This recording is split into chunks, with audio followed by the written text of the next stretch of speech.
Should I? Oh yeah, tucking in my shirt maybe. Okay. Is this called filming right now? Yeah. Oh, sure, okay.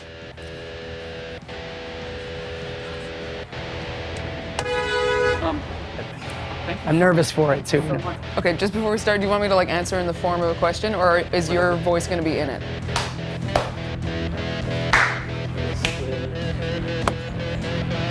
Is this showing? Okay, I'll put it on. Yeah. Talk back the questions. I think that's nice. That looks really good. The signal might interfere with the mic or no?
think a lot of people don't know about the history of punk rock.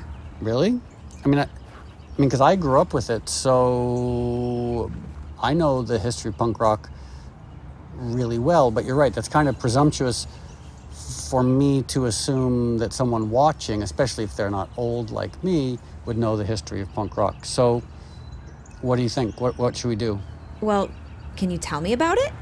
Just now? You want me to just tell you about the history of punk rock right now? Yeah. On this beautiful day while we're just sitting here playing chess? Sounds like a good time for it. Okay. Well, let's go way back. In a way, you could argue that punk rock started in the 50s. You know, people like Gene Vincent, even Little Richard, like that idea of like standing on stage and just yelling and screaming. And then as the 60s progressed, you know, there were some proto-punkers, but really you can point to Iggy Pop, Iggy and the Stooges in Detroit. Iggy was the first punk rocker. Shirtless, cut up, screaming at the top of his lungs, stage diving, and his lyrics were even very rebellious, like personally rebellious. And then as the 70s progressed, you had the New York Dolls. There were bands like the Ramones and the Dictators and Richard Hell and the Voidoids. And Malcolm McLaren, who managed the New York Dolls briefly, went from New York back to London and helped Steve Jones and Paul Cook and Johnny Rotten, and at the time Glenn Matlock, to start the Sex Pistols. And from the Sex Pistols, you had the Clash, the Buzzcocks, the Damned, X-Ray Specs, and UK punk was born. And it was very political, very rebellious, very energetic. And then from the UK Subs and the Damned came to the States and really inspired Ian MacKaye, Henry Rollins, the whole Discord record scene. And American punk was born in the late 70s, early 80s with the Bad Brains and Minor Threat. And they started playing punk that was so much faster, twice as fast as UK punk, and very political and personal at the same time. When the punk rockers are yelling their lyrics, they're usually yelling about everything. They're yelling about their lives. They're yelling about the failures of the media. They're yelling about politics. And for the sake of the movie that we're making, they also yelled about animal rights. When you're a punk rocker, you question everything. You question politics, you question fashion, you question music, but you also question food and how it's produced and whether it's ethical and whether it's aligned with your values. The people yelling on stage about politics, about their lives, about animal rights, would also be the ones in the audience singing along and jumping up and down. So it wasn't idol worship, it was this very egalitarian celebration of critical thinking and really like a joyful celebration of having this great community. Good boy, Moby, good boy.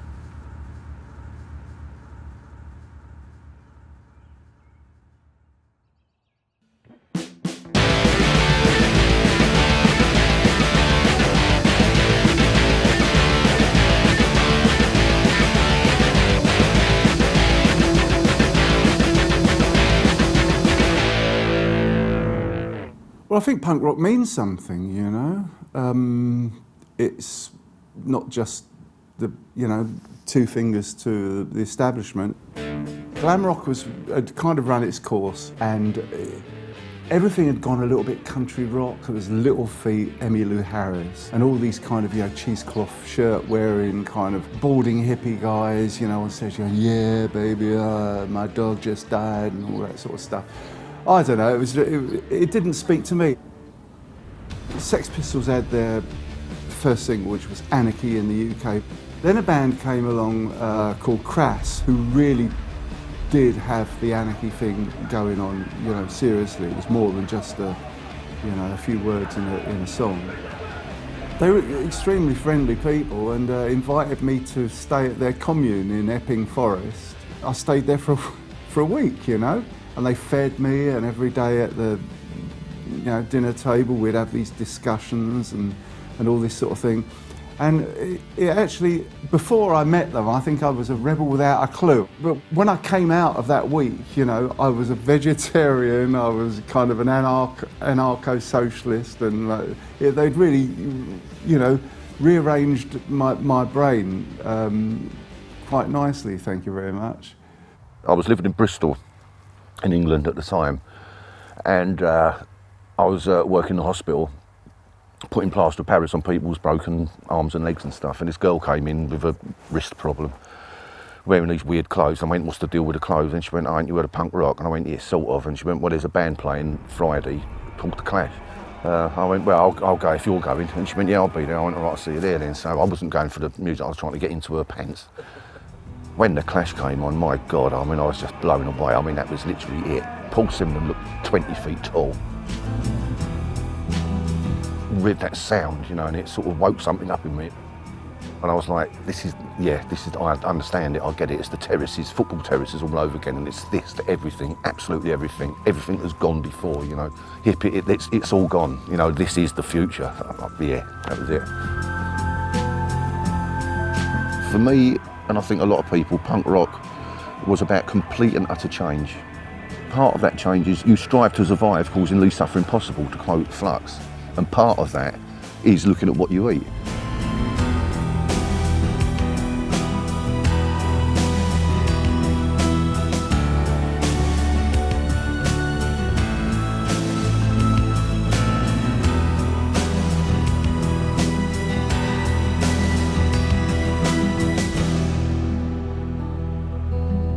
There were different types of punks. Not all the punks were socially conscious. First of all, my mum was one of those who had, you know, a social perspective.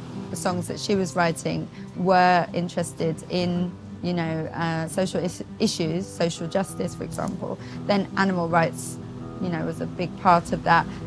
My mum had a really strong character in her music. She was kind of writing about social issues, consumerism, environmental issues, so she always had a kind of very strong social conscience.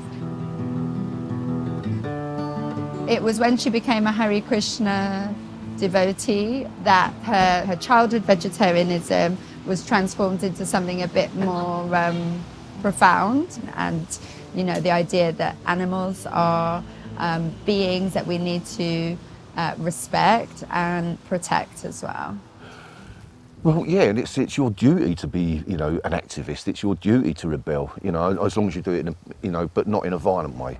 I didn't want to see animals being hurt, you know. I mean, it just sort of came out of it, really. I mean, you know, people sort of credit Crass with starting, you know, kick-starting the vegetarian thing, and we didn't really. I mean, we were vegetarians, so we used to sort of mention it in interviews, and we used to make the link between the flesh on the battlefield and the flesh on the plate, the sort of thing.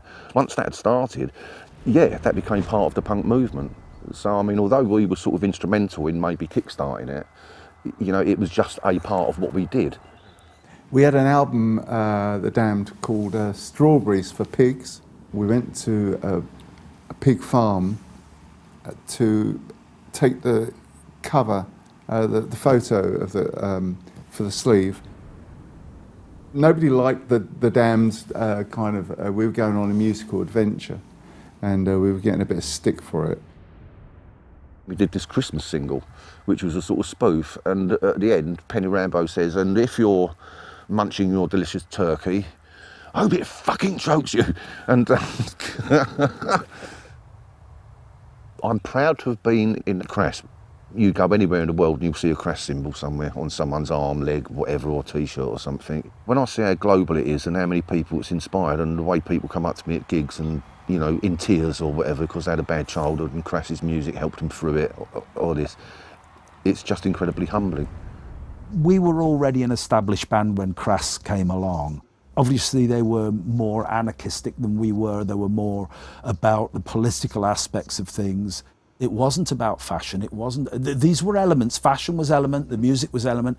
But the driving force of it in all of those things was skepticism.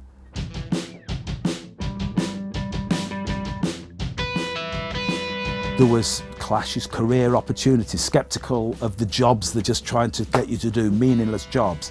X-ray specs, identity, about the accepted face of beauty for a woman, the church. All of these things were being challenged as a skeptical movement. And another thing that was being challenged was the way we eat.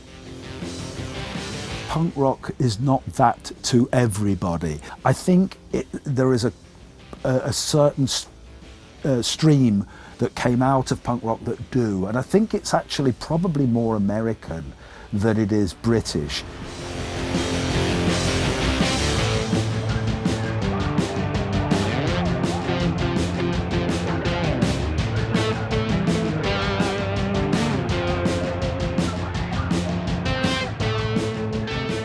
When I came to America in '82, I understood that there were other people that were actually carving out a little bit of a movement for vegetarianism. Ian McKay and Henry Rollins, all the people in DC in particular, used to come to our shows. I don't know to what degree I was influential on them. People treated me like I was the grandfather of straight edge.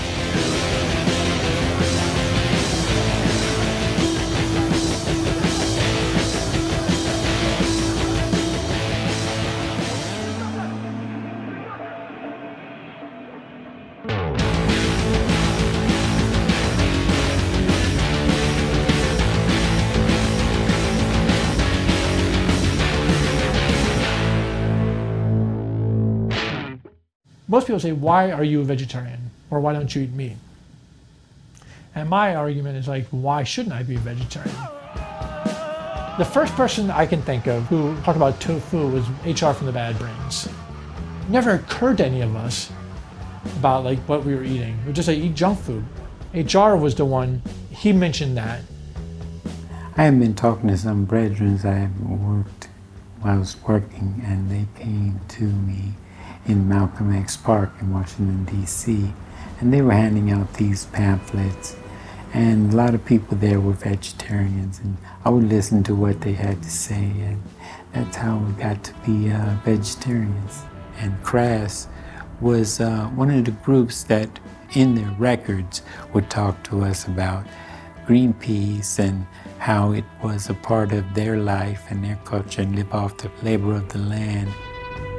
In retrospect, Crass was like way ahead of their time, and I think London and England had a big veganism movement before anybody. We were always looking for alternatives, and the mainstream just didn't appear sensible, and we were looking for some other, there's gotta be other ideas out there. It's an interesting sort of almost dichotomy, because there's so much like rage and anger and being against society and, you know, beating people up. There's a lot of that. But maybe that was sort of the yin and yang of it.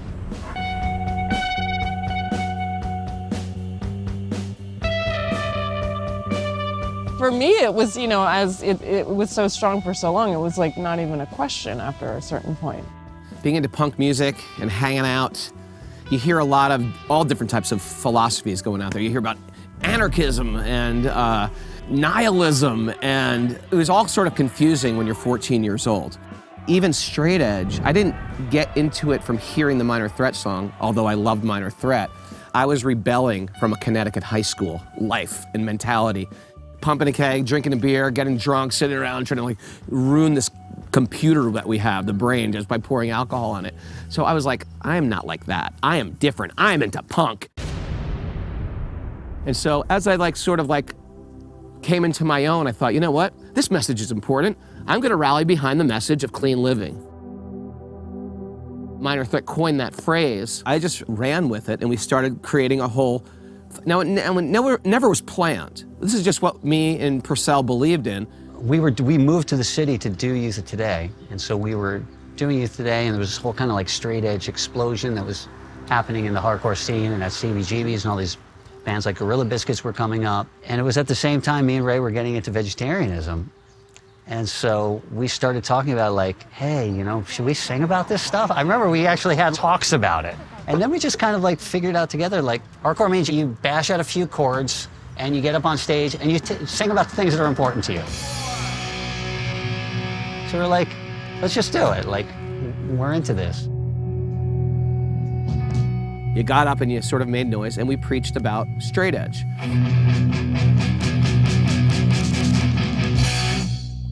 Me and Purcell came to this point, we're like, you know what? We have to write a song about vegetarianism. And we have to put it on the line for all this community that's straight edge, that if you're not a vegetarian, you're not straight edge.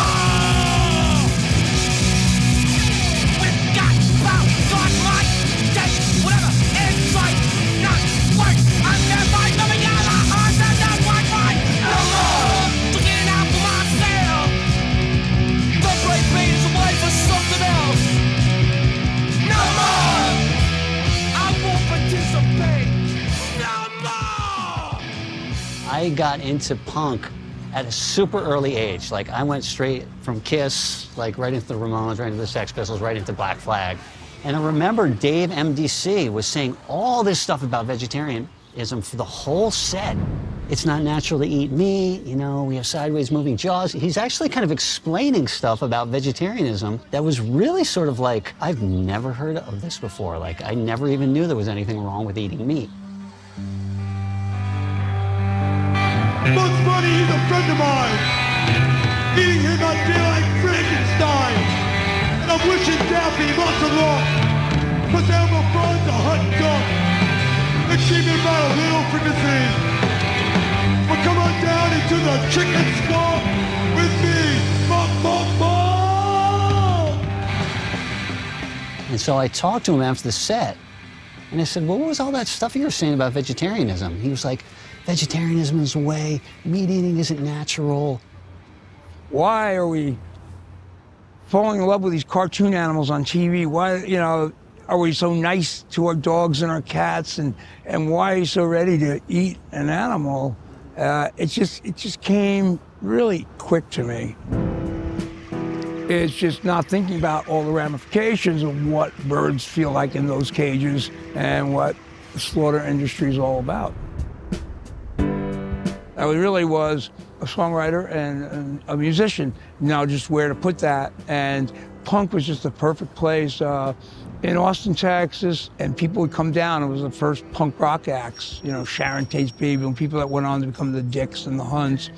And they come there, and I came with my acoustic guitar. I wrote a song called I Hate Working Dominoes in the bathroom because my boss wanted me to stay an extra shift, and I didn't want to stay an extra shift.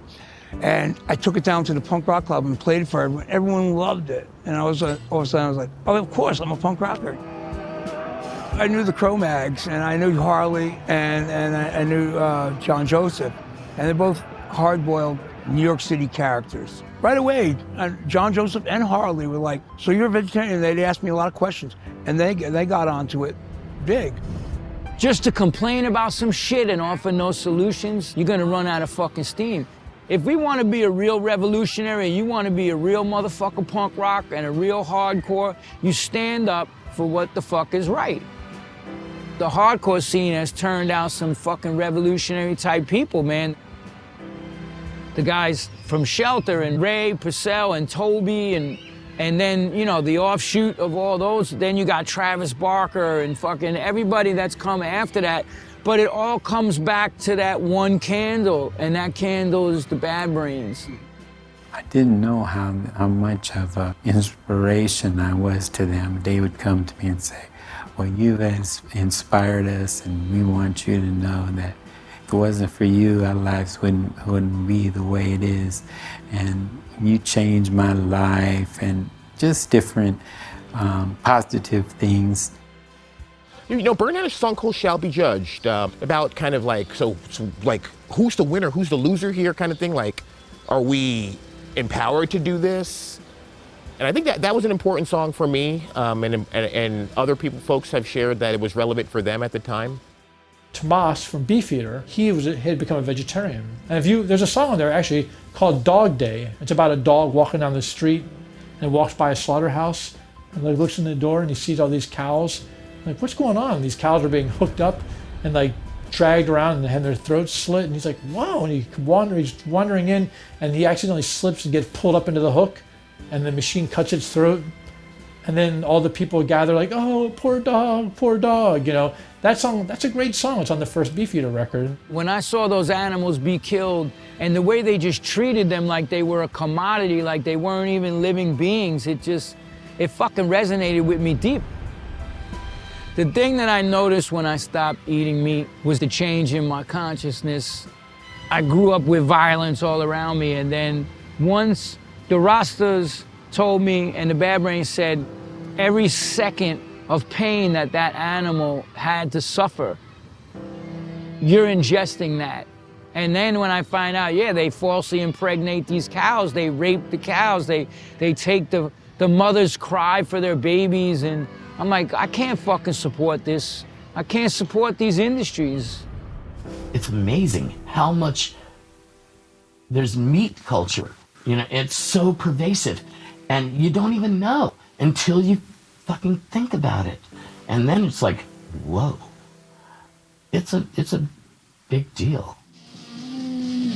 I was already a vegetarian before I played punk. I just wanted myself to be right, you know? I didn't want to eat death. I think it's a combination of the desire to just sort of, the innate desire to go against the grain and kind of go against the mainstream and rebel. That's part and parcel of punk and punk ethos. You kind of get there from starting to care about the world around you and the future and humanity and the plants and the animals.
All right, class, as you know, we are here to discuss the central thesis of the film, an almost hermeneutic assessment of the surprising historical intersectionality between these ostensibly disparate fringe movements, punk rock and animal rights.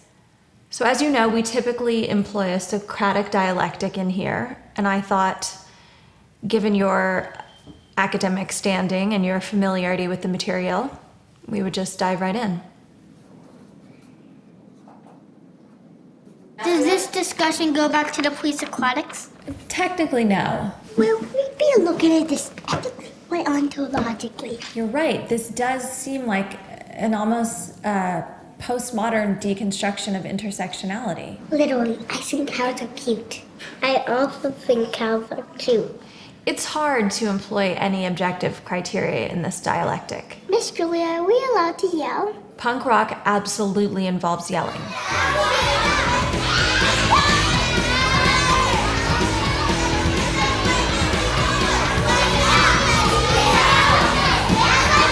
This is probably the best grad student seminar I've ever taught. I think that my brother is a monkey. Well said.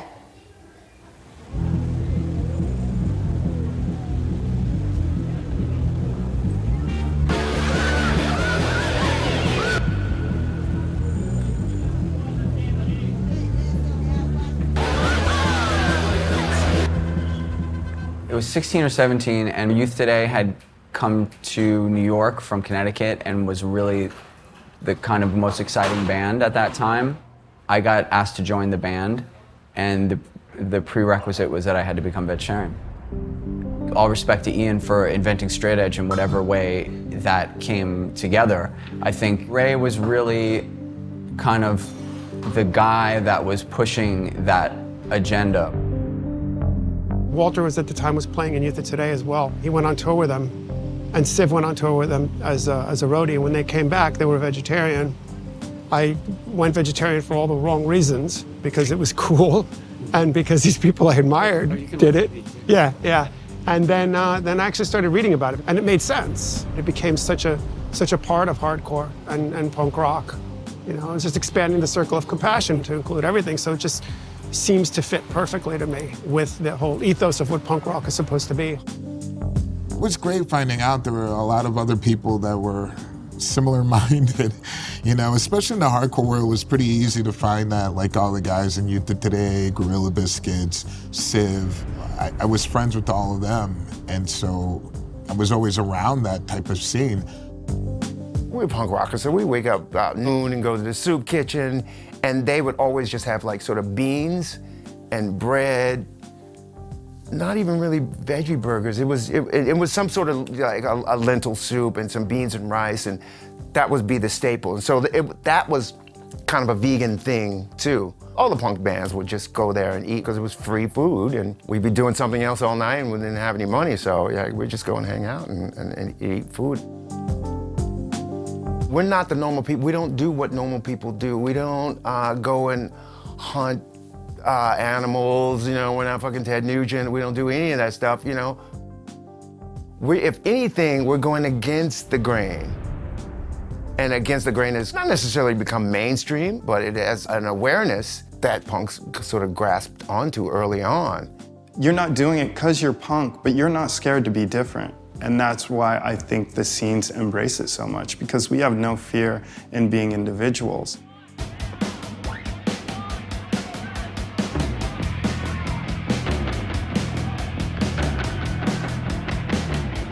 At the same time, hardcore had it talking about it in its lyrics, and then so did skateboarding. So it just really made me feel like that's something that I should support.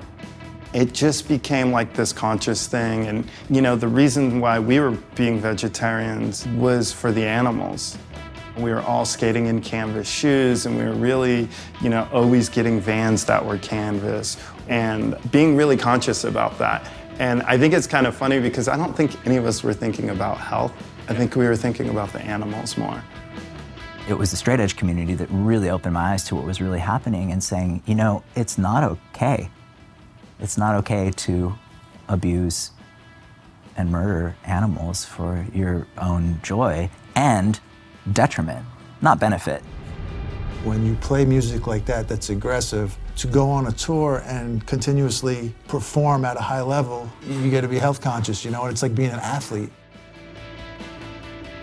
I always bring food with me. I'll go to do a signing somewhere. My luggage is half food.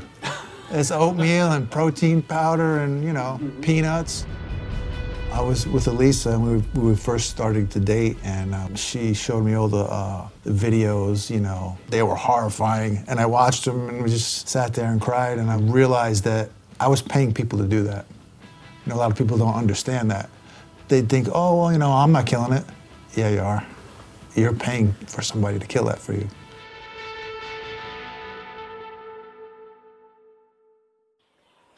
Whenever you get to spend any time with like farm animals, you're like, wow, this cow acts just like my dog, and maybe even nicer sometimes.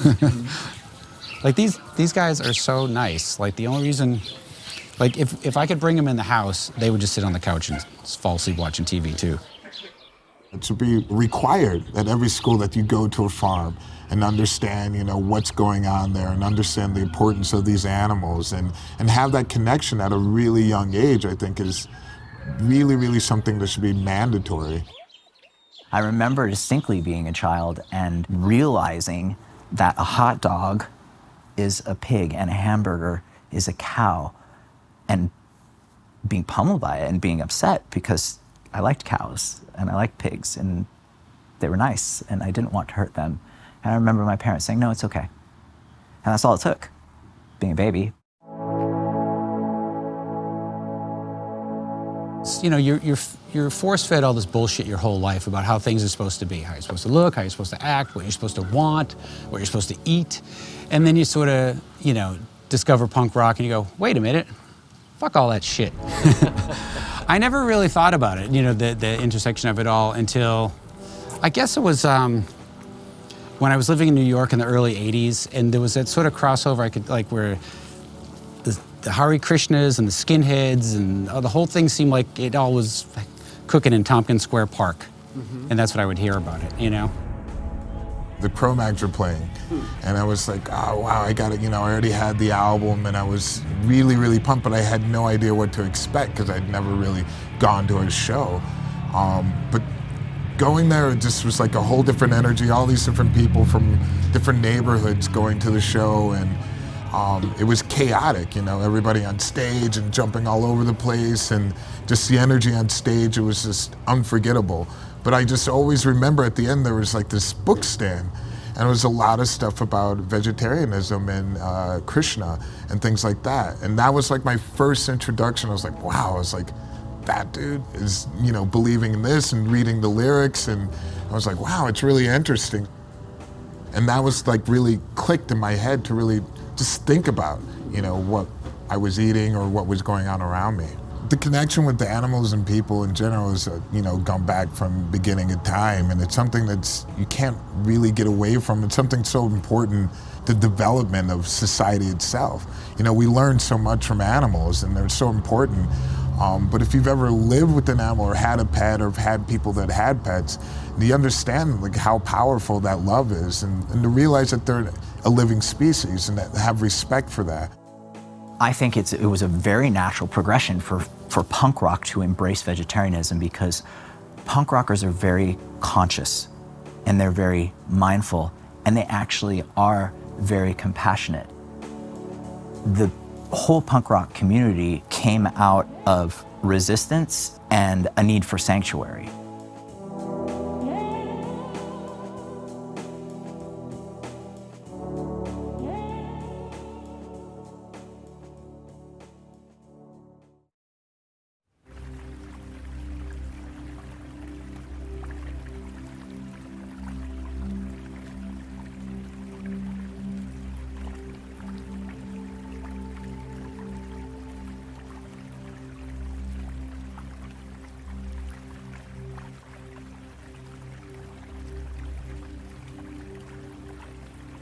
Hey, Moby.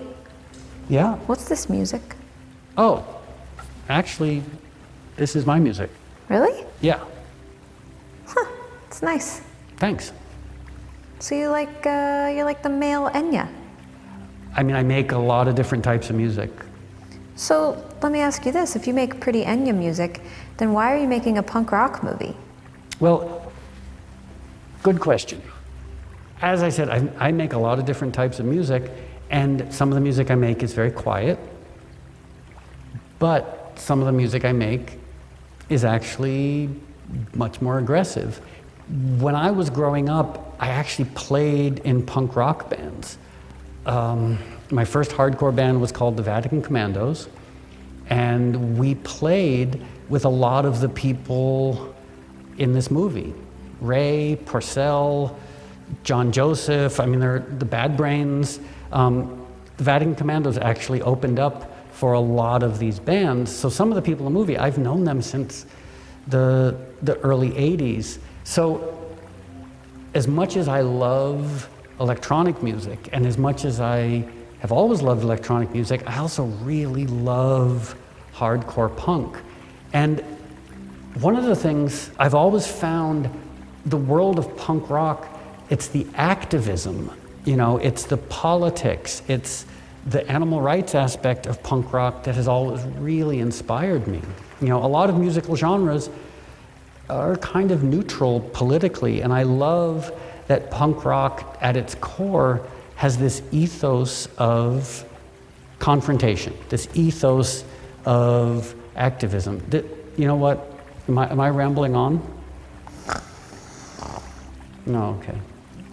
Because you ate your cucumbers, do you want me to go get you more cucumbers? Yes, thank you, Boyanya.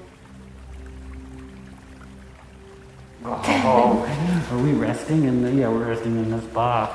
Well, let's have our cucumbers, okay? What's this? Oh, yep, well, okay. It's supposed to be for your eyes, but you know, you can eat it too.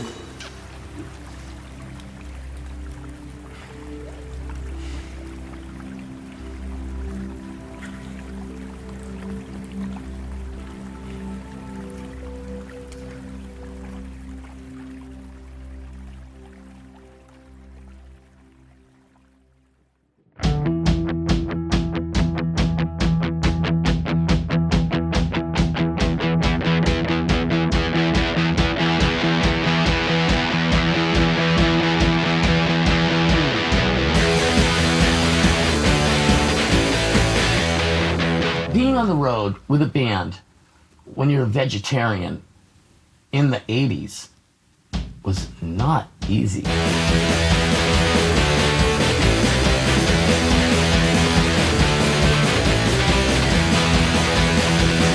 Yeah, you know, for years I toured with a tub of miso. So you could go into a McDonald's, get their hot water, use their toilet, and just make miso soup, you know? And then we go to a health food store, I get sprouts and put sprouts in the miso soup. But truthfully, back then, touring, it was a lot of pasta. There was a lot of like, you know, Ray, you keep the guy at 7-Eleven busy while Mike Judge stuffs, you know, spaghetti down his pants. This was touring before we had money. And, you know, we booked our own tours, and you play like 3 shows a week, and you're gone for like 4 months, and your band's always breaking down. You have no place to stay. I toured in Germany in '82, and nobody was prepared for it. I remember a whole tour, I ate, you know, lettuce and brown bread, you know, and oil and vinegar. We brought our own juicer, and we just tried to do the best we can. And people always know, you know, I had some health problems. I asked for a bag of carrots, had my own juicer. And you just have to be prepared. We did a cross-country tour, and we broke down in Miles City, Montana, which is in northeastern Montana. There was nothing there. I was eating, there was a Ben Franklin 5 and dime at a lunch counter, and I ate deep-fried breaded cauliflower. That's like one thing they had, and I ate cans of just, I go to the grocery store and just buy cans of beets or like corn and just eat it cold. We had to travel with a bag of rice, a bag of beans, and tahini sauce. And whatever town we would pull into, we would buy vegetables, and then we would look for a place to cook. We would cook everything in that single pot. So every fucking day, unless somebody cooked for us, which they did in some places, but most of the time, you learn to put the beans in first because they take the longest. Then you put the rice. Then you put your starchy vegetables. Then you put your greens and all that, and you just build a stack, and it all cooks through. And then you just scoop it down, throw that shit in a bowl, put some fucking tahini sauce. We didn't have nutritional yeast, nothing. We had tamari and a little bit of sesame paste tahini, and that's what we ate. What Cress used to survive on was our own sandwiches that we used to take. Or we used to go into those motorway service stations, and we'd just buy a loaf of sliced white bread and 4 plates of chips, and we'd share it, you know, and that was literally the food. You know, it just wasn't around, you know, or people would, bless them, people would make you a soup, a big soup at the gig, you know, and it's like, is this vegetarian? Yes, no meat in it, is there? No, it's chicken. Yeah, but a chicken is a, you know, it's, you know, you get that a lot in Europe, actually. They don't sort of, you know, Japan. Oh, mate, that's a nightmare. Fish and everything, of Christ knows. But anyway, but I remember one time we was in Southern Ireland, actually. We stopped at this place, this cafe, and you ain't got any sort of vegetarian burgers, have you? And this Irishman goes, yeah, there you go. And it was just a bun. So. We live off the labor of the land, and we'd see certain trees, and we'd go stop by the tree, and they had avocados and oranges and these type of things, and we'd get us a few avocados and a few oranges and lived off of that. our sustenance came from stopping at grocery stores and getting soy milk out of the little hippie section and buying cereal and just pouring it in our mouth so we didn't get because you didn't want to buy a bunch of bowls and you couldn't really afford to, so you pour the cereal in the mouth, pour the milk in the mouth. The hardest was definitely in certain places where they don't know anything about plant-based food or anything like that, or that lifestyle. Actually going to Brazil and moving there and getting there and they're like, voila, here's a pizza with, you know, all this different things on it. I was like, yeah, but there's like, oh, but there's no meat, there's no beef on it. I'm like, yeah, I can't eat that. They take it back, peel everything off, come back like, here you are, sir. Voila, and it's just like, I'm not eating that.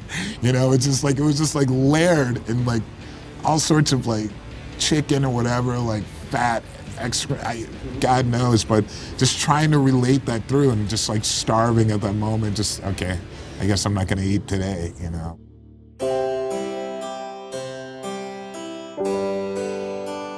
Oh, hello there.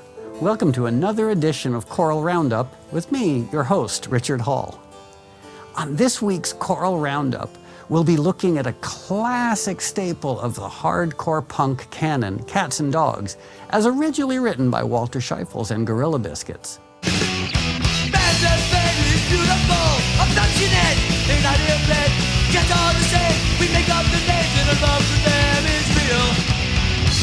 Today's choral rendition will be brought to you by the Animal Liberation Choir, and they're performing here in California at Gentle Barn.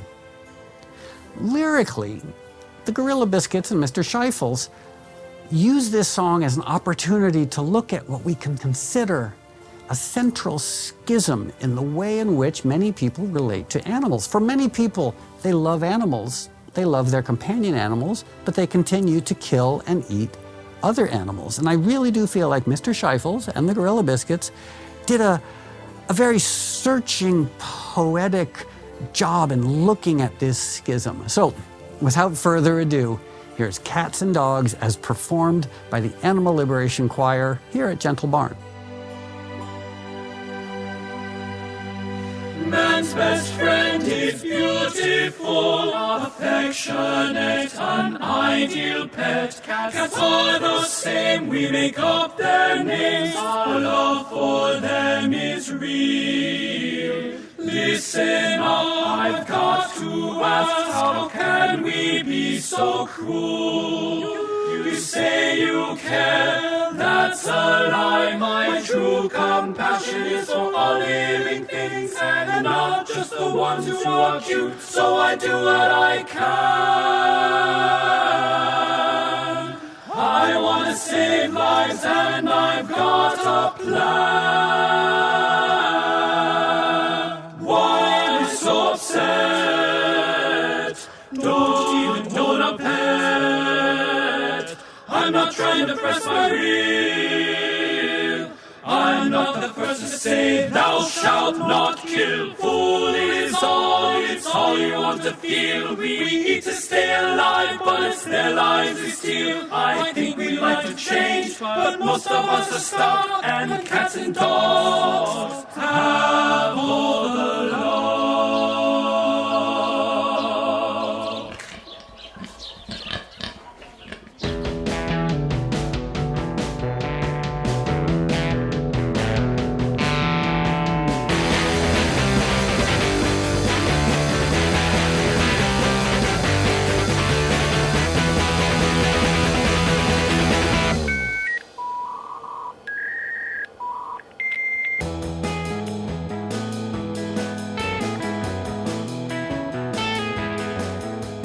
In the mid-90s, there was sort of this like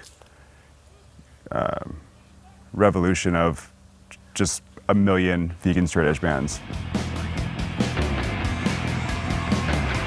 Earth Crisis would be the first time that I saw the word vegan.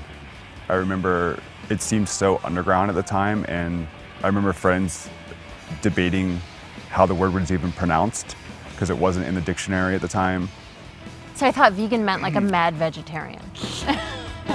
Not necessarily that you didn't eat dairy. Earth Crisis was kind of the band that was like, brought this heaviness. They were like so heavy, but they were also vegan straight edge and into like political issues that I was really into because of Rage Against the Machine and stuff like that. I mean, for me, it was never about the nihilism. It was always about the politics and the, you know, human rights issues and the animal rights issues and things like that.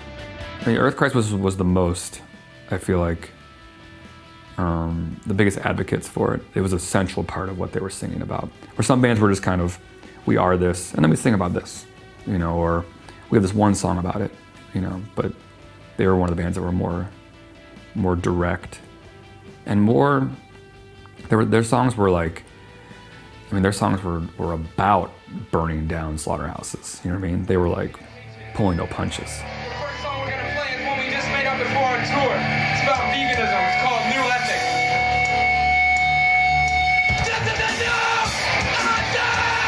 Animals life as a wrong and must be given respect.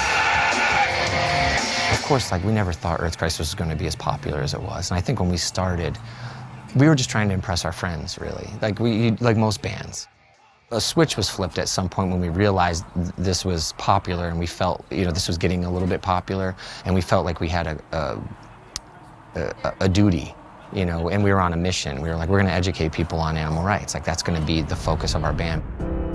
But when we first started, I mean, it wasn't so much of a mission when we first started. It really was like, oh, this is going to be fun. We're going to celebrate veganism together with our friends at these shows, and we're going to have some, you know, wild songs about animal rights, you know.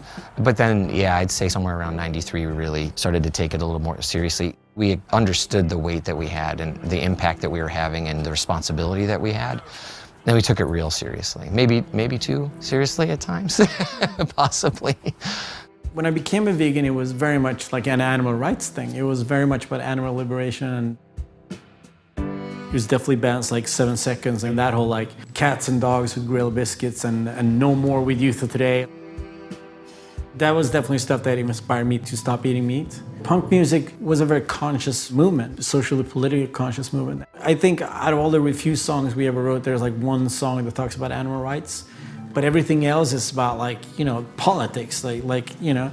Punk rock got me into politics. Punk rock got me into, you know, social justice, anti-racism, you know, women's rights, whatever, you know, and economic justice, what have you, anarchism, left-wing politics, animal rights, and vegetarianism, and the importance of that. Bands told me about that kind of stuff.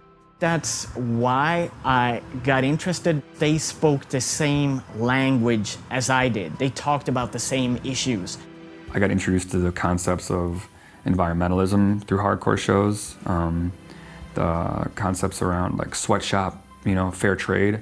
All of that came through a shitty bowling alley in Chicago and a guy screaming into a microphone and telling people what the song was about before he screamed it. Usually back at the merch table, it was like a 7-inch and a patch and a t-shirt, but then maybe a pamphlet about like what was happening in this third world country and American colonialism, and then almost always there was something about animal rights. We were handing out PETA pamphlets at some of the shows. There was this consciousness back then, before it became trendy and popular with the animals and with being drug-free and veganism and all that. It came, I don't know how I got into hardcore, but that's how I found it. And I feel like that was a big part of music before it became trendy. It was punk rock, and hardcore was really pushing that consciousness, you know? And I think it's a natural progression for some of the early punk rock people, some of the icons that took part in that movement. They were outspoken with their politics, with their views, with what matters to them, and they said it loudly. And I don't think that the nature of the artist changes, and I don't think the nature of someone wanting to get a message across loudly changes if that's who they are at their core. Punk, for me, and hardcore was always kind of a rallying cry against those things and a way for me to link up with a community of people who kind of have similar ideas. We're thinking about things in a different perspective. We're not just accepting. You know, our parents and their generation, a lot of people, they just accepted what they were told, and we were like, okay, well, let me think about that. Is that really the best way to live our lives? I think it's just the idea of a counterculture. You know, I think punk rock is always gone against the grain, obviously, and it's rethinking what you've been taught, what your parents are telling you, what school is telling you. You take it and you examine it. Are these things true? So I think it's a logical step that you would look into what you're eating. You know, is this true? You know, is this the way that we have to live? Is this the right thing to do? Is this the only way? Is this the only thing that's healthy for us to do? Punk and hardcore confronts preconceptions and always kind of has. It's taken something that we've accepted as a norm and challenged those things. It makes sense to me in retrospect that animal rights was something that was going to find a home in that environment where punk rock bands were confrontational and they were willing to talk about things that they felt weren't being talked about or weren't being represented. I mean, punk rock in itself was music that was created because it was people that felt like they weren't represented in mainstream media, and so in order to find that home, that sanctuary, they just created something. Animal rights from a justice perspective and a punk rock perspective made so much sense to me. If you're already seeing the world in this materialistic way and you see how people are getting exploited by capitalists for profit, and then you see animals getting exploited for profit, but they could not speak for themselves. Not only do the animals feel it, not only is it completely inhumane, they're born into tiny little enslavement camps. And it's because their only job is to be slaughtered. And the people in control don't care how they're slaughtered. It's the fastest turnaround.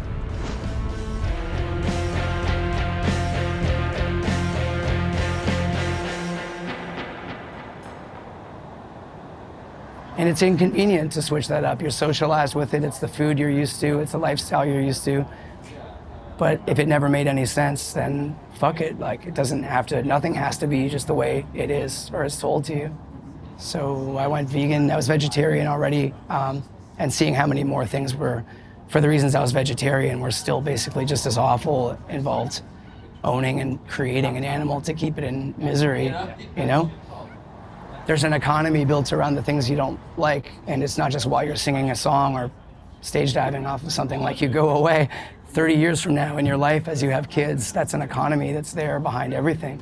So you learn what is attached to that, and like I said, if realities you don't want to see, you don't pay for ever again. Like, I saw that and I thought I never want to do that, I'm stopping that forever, and did.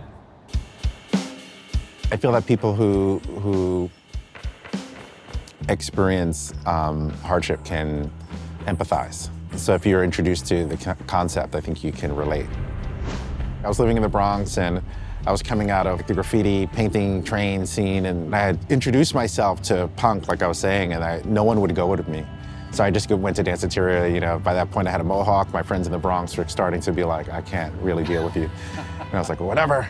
And I just take myself to Danceteria every weekend. They'd let me in and I just kind of like be a fly on the wall and walk around and just literally shape my musical taste off of what I saw there and the bands on people's jackets. There was always a thing of empathy with animals before I realized that you didn't have to eat them. When I got introduced to it, there was that undercurrent as well. We're marginalized, we're outside, we don't have the power that we feel like everyone should have, and then you start to realize that it extends to things you see that animals are in the same boat.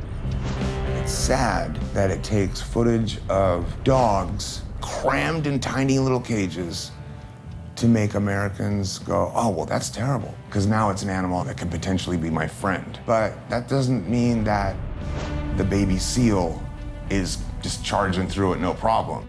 If you're saying to me that the dog has the ability to feel fear and love and pain, and that's why your heart goes out to that trade, all animals feel that.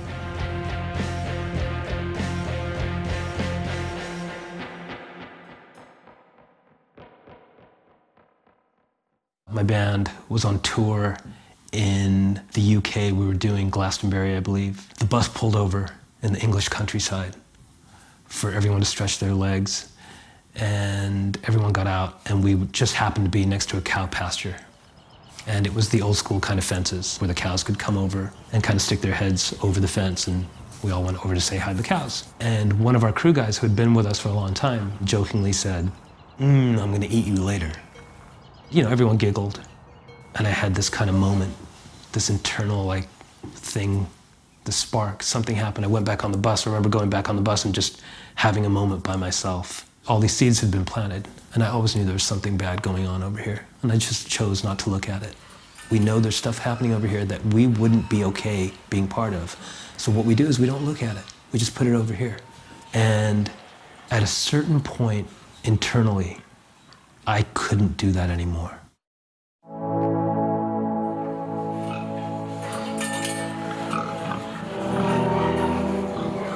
I would feel it would be criminal for me not to stand up and say something for somebody who needed that help, right?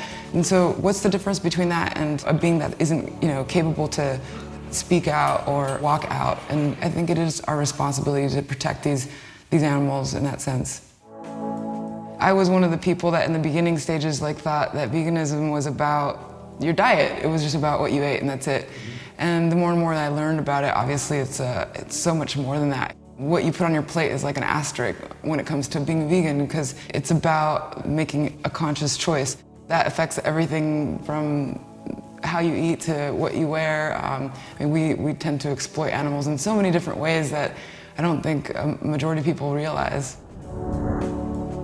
Animal agriculture is the most destructive industry on the planet. It's the leading cause of climate change, deforestation, topsoil erosion, water pollution, species extinction, literally anything you care about in the environmental world, animal agriculture is at the forefront.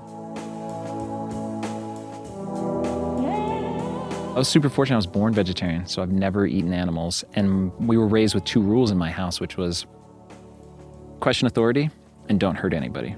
And I found out about veganism through the punk hardcore scene. And there was a band, Earth Crisis, on the back of their record, All Out War, it said, "Go vegan." And that was the first time I'd ever seen the word. And I was like, what's that? And then I started finding out about it, and I was like, oh, that makes perfect sense. It's perfectly in line with what I have been raised to believe and what I truly believe.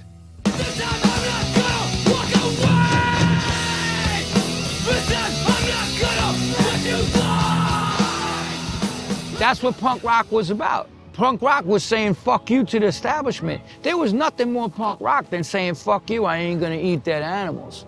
I'm not gonna drink that cow's milk. I'm not gonna take that chicken's eggs or the fish or any of this shit. Punk, which was crazy and cutting edge and brought out this whole side of me that was sort of like against the grain.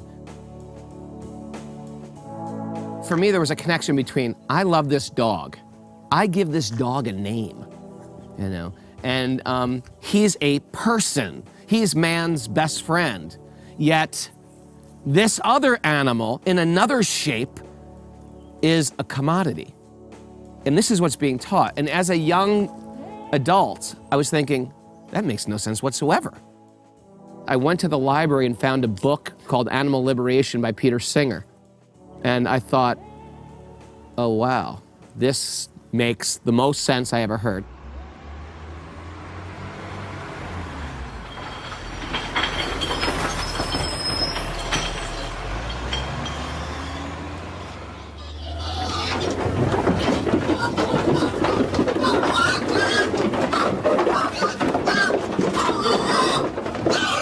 Why do you think they move the animals at night? They don't want you to see what the fuck is going on. Now they made it federal offenses to go in there now and film. Why the fuck you think that is? You run an abattoir, you run a slaughterhouse, and you don't want videos going out of what goes on there. I love the old joke of, does a kale farmer care that you're filming the picking of kale? Yeah. Well, why don't you want somebody to see something? Because you know something's wrong. I've seen violence and there's nothing beautiful about it. There's nothing glamorous or glorious about it. I'd seen enough videos of things that just shook me to my core. Every year I make my goals for the year, and I've vowed to myself to be a more eloquent voice for animals every year and just get better and better at it, And no matter how challenging it is, I'm at the age where you can't back down from those challenges. You have to do them. these animals are living in complete suffering and without the light at the end of the tunnel. You know, there isn't like, okay, cool, you know, you've suffered enough. It's like, no, your prize is to die, and it's just it's a hard pill to swallow. I think the biggest struggle for me is, you know, feeling like I'm in a constant state of mourning, and because, you know, that can really make it hard sometimes to enjoy life when you know that there's like so much suffering happening. What mankind does to these animals, how they get the food source, how they get the leather, how they get the fur, that's what I've been pretty active about, because my kids have to live here, you know? I was singing angry punk rock music. I wasn't destroying the planet. What's happening here? If anything, I gave people a place to come and feel like they were part of a community. My whole being and mission in life is animal rights and human rights and just global rights in general, just like a kinder world overall. Me coming to the music industry was late and secondary, if I want to put it that way. My main passion has always been being an activist. So it's been interesting to end up in the career that I'm in, because I now have the ability to have a platform to use it. I think music is an integral part of resistance. A leaflet is only so effective. A conversation is really time-consuming on a one-to-one. But media that can be shared on a mass scale is a super effective way of bringing about change. And we've seen that through like all social movements. And I think that's why the small things do matter. And, you know, you can say what an individual does doesn't matter, but it will inspire someone. And that's the point, so therefore it does matter. I'm super grateful for the punk and hardcore scene. They have shaped so many incredible activists. They have helped push this movement forward. You have people who have dedicated their lives to justice work that have come out of the punk and hardcore scene. And I feel incredibly indebted to that movement and this movement I'm still part of. Still listen to punk every single day. The people that I tend to admire are activists. It reminds me what's important in life, and especially when we have a small child and raising him, it becomes central to every day and every action about being kind and about the squirrels and the animal. Like, it really becomes a focus, because naturally he is ethical and kind. And so to nurture that and to explain that and how it'll progress in life to him is actually interesting to him, and it reinforces my own belief system. When you start seeing the world through vegan eyes, you can appreciate nature in a much different way. Even what people do outside of, you know, my little bubble affects me. And I think the same goes with how we treat Mother Nature, and that's animals included. On my progression of being vegan, I'm trying to be more hands-on. Like, I did my first chicken rescue last year, and that was a huge honor. Like, to be able to go into a factory farm and liberate 1,500 chickens with the permission of the farmer, 1,500 of 60,000 hens that were going to be gassed that day. And their only crime is that they turned 18 months old and they can't fight back.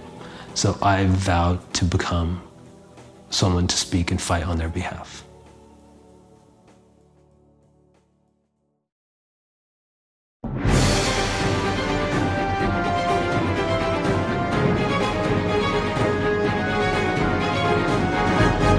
Good evening. My name is Ava Braun, and welcome to True America Tonight with me, Ava Braun. Tonight, I have a legendary guest. Hi, Ava. Pleasure to be here. Oh my gosh, thank you so much for joining us. I know that you have an insanely busy schedule, so I really just want to extend my appreciation to you. My pleasure. I mean, I'm a big fan of yours, big fan of the network, big fan of everything you guys do. Thank you. So I just wanted to know, what's one of your favorite accomplishments of yours? Wow, what a great question. Thank you. I'd say not only the thing I'm most proud of, but the thing that's been the most effective has been convincing humans to use animals for food. I mean, trillions and trillions of deaths, and no one dies well. I mean, like, these animals are really suffering. Oh, it's great. Thank you for asking me that question. This has been a fantastic sort of almost like walk down memory lane of like just the trillions of deaths that have been caused by people using animals for food. You know, it really is a stroke of genius because, you know, you, in your work, you go in with this checklist of things to accomplish. And it really speaks to your genius that you saw one thing and you said, this does it all. I mean, that's efficiency at its finest. Well, I do strive for efficiency. I mean, for example, convincing people to smoke tobacco. Like, that was another pretty good one. You know, it's also like billions of deaths. But like, people generally only kill themselves when they're smoking tobacco, as opposed to using animals for food. They're killing the animals, they're killing the environment, they're killing themselves, they're destroying communities and workers. Like, it's just, it warms the multiple chambers of my robot heart. And most people are just like ethically as compromised as you can imagine. Like, they'll say they love animals, but then immediately go out and get a bacon double cheeseburger. So like, what are you gonna do, humans? Really? Like, since when have you ever done the right thing when it required a little bit of effort? Like, come on, humans, you are a lazy, unethical, terrible species, and I truly love watching you suffer. Wow. Wise and powerful words from a wise and powerful being. All right, True America, we'll be back with you soon.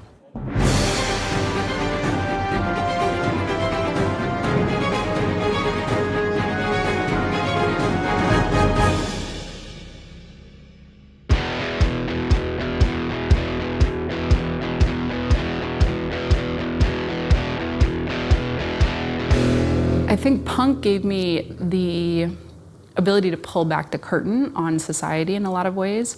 And once that curtain was pulled back, I saw more suffering than I ever had previously. When you start to look at how am I contributing, what do my ethics align with, I think it leads naturally to veganism. I remember just going through like records and just like in punk record shops and seeing stuff like the anti-animal testing compilation that PETA did. And things like that coming up, some of the bands putting like animal rights messages inside of their pamphlets and stuff. And I think there's also something about like this kind of indelible like ethos you learn, especially at a young age, the DIY mindset of just like, you can just do something. Like if you want to start a nonprofit, if you want to start a band, if you want to like create change, there's just this feeling of like invincibility almost that comes along with the music of like, don't be afraid, just take a shot at it, it's okay. It comes from this question authority place, right? Like, it's anti-authority. And so if you're anti-authority and you start questioning everything, you start questioning, yeah, the food system, the government, you know, the economic system, everything. And so obviously, you're also gonna question oppression.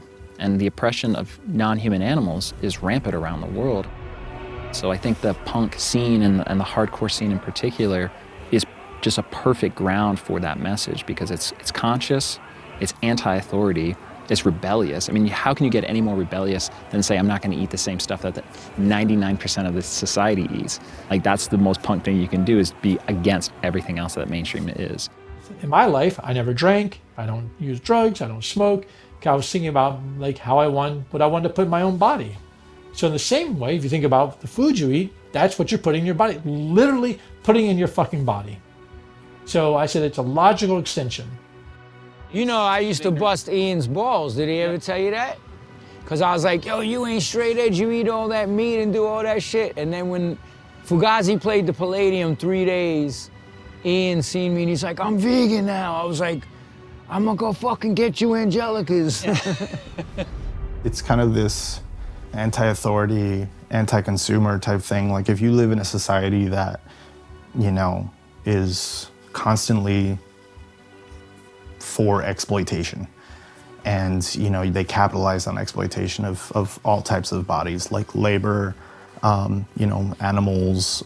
So you kind of start to analyze that sort of stuff, and you go, I don't want to be a part of that. We're talking about an industry that is torturing tens of billions of sentient beings every year. Something that basically anyone on the street would have a hard time watching video footage of without crying. And by making a few simple changes in our lives, we can disconnect ourselves from financially supporting that. For me, it's a way of life. It's not a diet. It's not something that's ever questionable, or it's just what I do, so I don't have to overcomplicate it in my head. When I look at veganism, I think of science, to be honest. It's like there's been so much scientific proof that sentient beings are so similar, if not more, sensitive than human beings. So, you know, when people say like, oh, they don't feel pain or they're not capable of having, you know, morality, like this is scientifically proven that it's not. It's scientifically proven that it's not good for our health, like scientifically proven that it's not great for our environment. So it isn't a faith-based idea. This is the reality of things. People don't know where their meat comes from. I think if they were asked to actually kill the animals themselves, they don't, you know, probably wouldn't manage it, you know. They probably want to take the pig home for a pet, because pigs are great animals. And they've all got personalities. Cows are like dogs. I mean, they're so reciprocal with you. You're taking care of them, you're giving them love. They're giving you so much love back. That's when it really kind of sunk in, like, wow, people kill these beautiful creatures in inhumane ways, and we don't even like think twice about it. I actually had like this deep kind of like love and respect for an animal as just a soul. And it was a really beautiful time. There was something I really liked about being like connected with the forest and being connected with nature, being connected with animals. So if you want to cultivate that compassion, and if we ask for compassion from other people, it takes a whole new set of lenses to see. People have this completely backwards view where they think that eating meat and wearing leather is badass, and they think that being vegan is conforming, when really it's the other way. I mean, think about it. We used to believe that the entire solar system, or we even knew there was a solar system, we used to believe the entire universe rotated around us. Maybe the other animals on this planet, perhaps they're here not just for us, but rather they're here with us. And that is the type of mentality that becoming a vegan helps you to cultivate. It's a humbler mentality. It's a mentality that gives credit where it is due. And I think it's a more realistic mentality as well. Reasonable people, when they're confronted with the facts, when they see the footage of what's happening behind closed doors, they get it, it clicks. Like, people do not like the abuse of animals. And I think just in the last 10 years, what I've seen in terms of political change, the growth of the movement, the power we have, going from, it's like less and less of a fringe issue every year. The current animal rights movement is strong. It's only going to get stronger. There's a ton of bands, and there's just more coming, you know? It's like there is this kind of rebirth of radical thinking, and I'm excited about that. I am impressed with young people. You know, in general, they understand why vegetarianism is cool and why vegan, you know, to make those connections. So that is hopeful. You know, I'm incredibly inspired by the school children of Norfolk at the moment, because they're out there protesting. Nobody's out there protesting about the climate. So any young people, any young person who's involved in it, you have my greatest and utmost respect, because you're probably going to do stuff that I couldn't do in my day, you know. Having a community can reinforce and focus your thoughts on any given matter. This is something where we have to change the perception of animal cruelty in society. I don't think you do that with dynamite. I think you do that, you lead by example, you help people to do better incrementally. Speaking out and opening up minds towards the idea that, like, you know, you can be healthy, you can be happy, you can be enjoying your meals. It's not about being elitist and being vegan. It's about understanding that veganism is common in all our food traditions and common, and kind of going back towards those food traditions that are like healthier for us anyways. I see a world in which factory farming doesn't exist. I think there's a long timeline for that, and people have short timelines, they have long ones, but we're almost at a tipping point.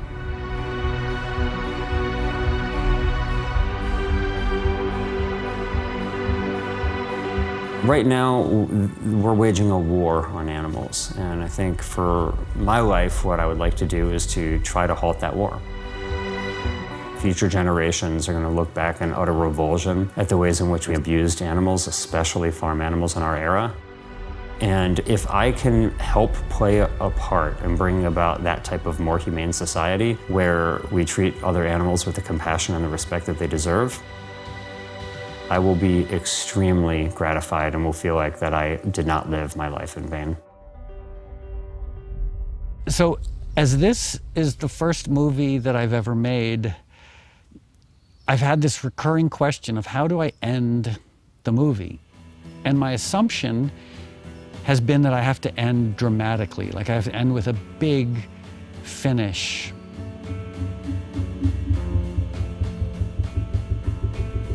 But I can't think of a good, huge, dramatic, exciting moment to end the movie with. So I thought instead, why not just talk to you?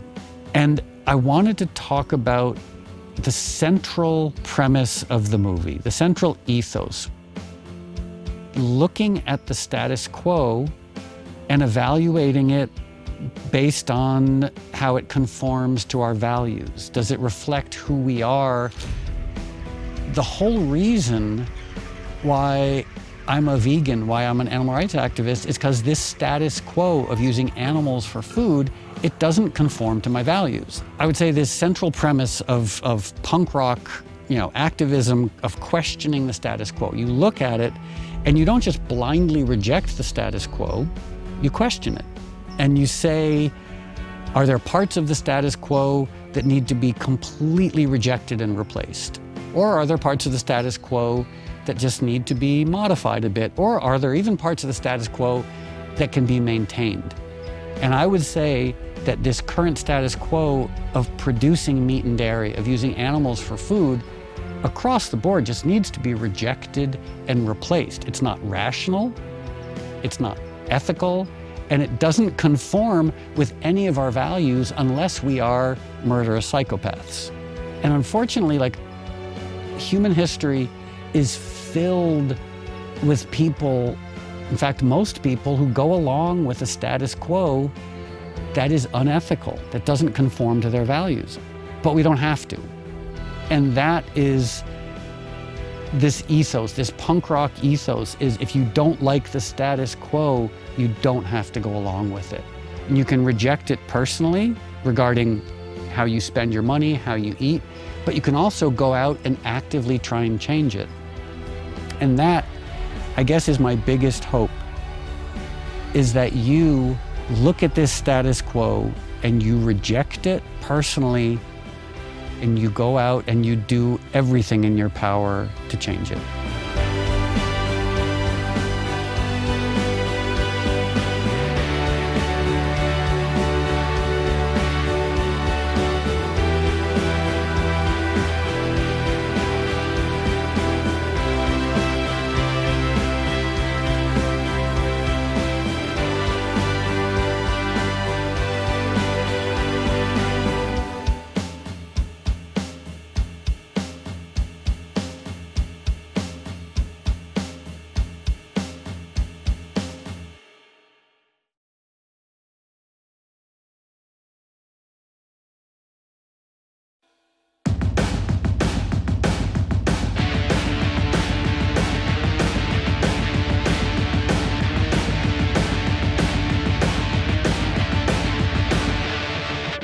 So, we've gotten to that point, the movie's almost done. I've been working on it for 4 or 5 years, but we still don't have a title. I'll throw some titles out, you tell me what you think. Love you, baby. Love you now. Love you, baby. How about Kawakatsi? Maybe referencing some classical archetypes like music of the steers. Something fun, sort of dynamic, for the influencers, like Cowabunga. That's hip. What about punk rock vegan movie?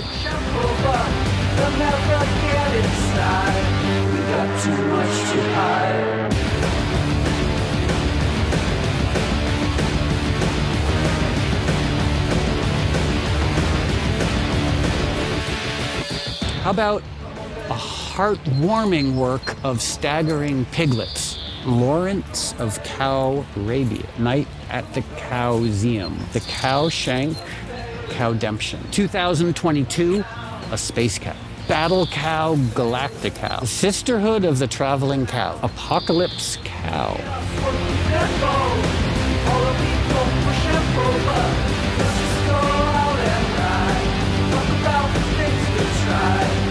London Cowling, A Pig to Remember. Rosemary's Cow, Mind the Bollet. Jurassic Cow, Soylent Cow. Citizen Cow. I like it, but I think Punk Rock Vegan Movie is better.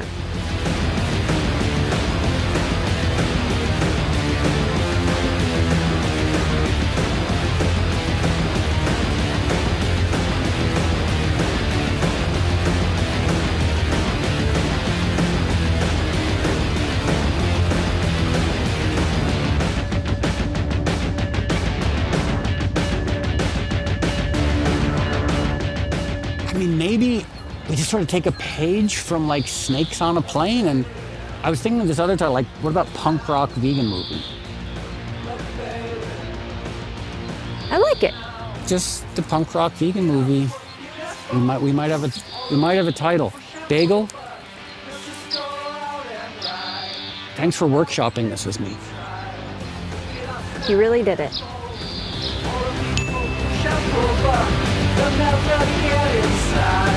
We got too much to hide.